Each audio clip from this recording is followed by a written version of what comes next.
Yo, what's up mga ka-hunter? Tara, ilipat ko yung isang bato-bato natin kasi magkatabi sila. May nag-suggest kasi sa ating mga ka-hunter na dapat paghiwalayin para maghunihan sila. So, tingin ko nga ganun ang nangyayari. Magkatabi sila tapos hindi sila naghuhuni. Kaya paghiwalay natin, tara.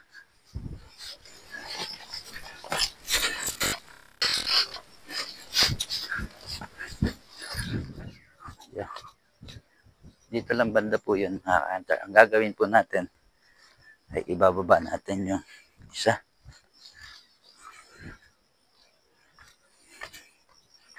Ilalayo natin kay sungit. Si bait ang medyo ibababa natin para hindi sila nagkikita.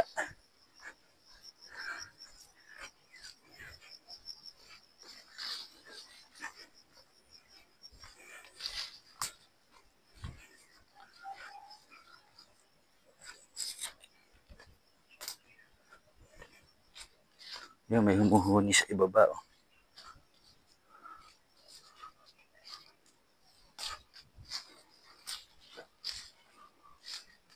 Ito si Bait. Ayun si Sungit. Magkatabi lang sila halos. Kaya dapat natin ilipat natin sa ibaba doon.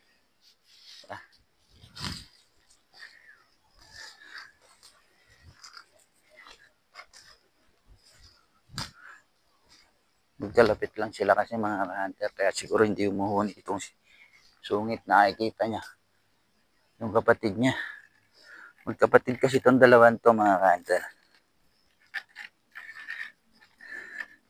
Bigay ito ng ating hunter na isang top sa may silang Cavite. Medyo nakalimutan ko yung pangalan. Kaya hindi ko ma-mention yung pangalan ng ating hunter na nagbigay. Oops, baba ka na.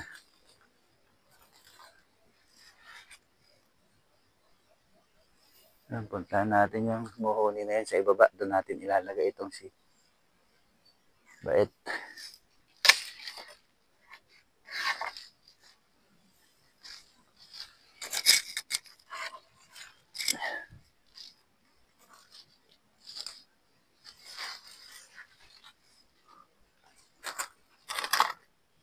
Oops. Tara.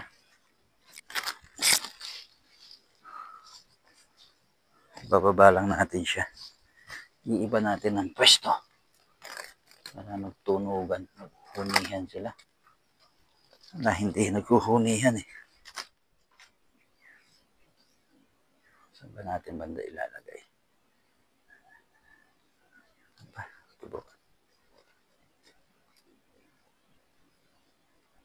Pwede na dito. At least medyo malayo na sila.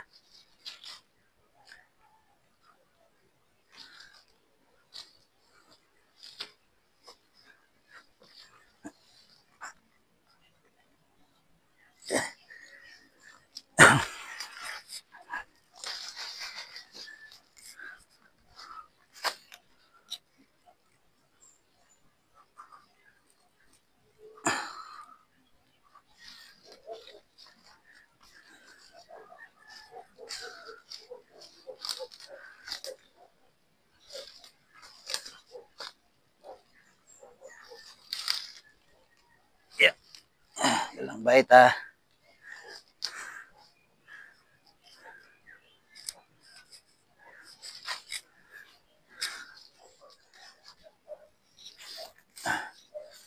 Yo, bahala ka na dyan. Saan ka na? Itong hirap.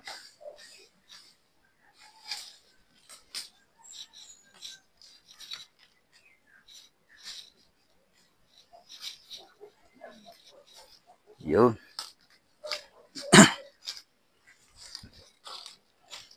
Kailangan lang natin.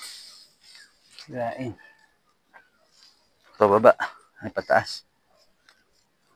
Uy.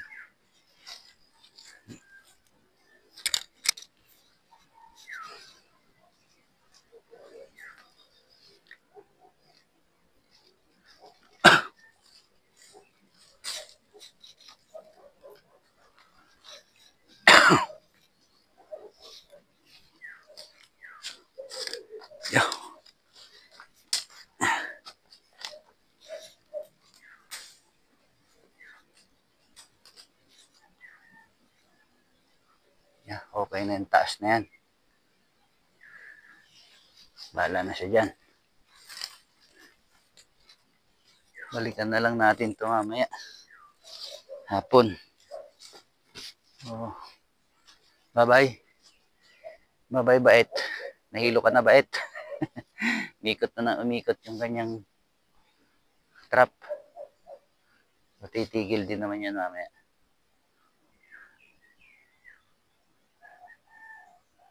Nahilo siya. Tara.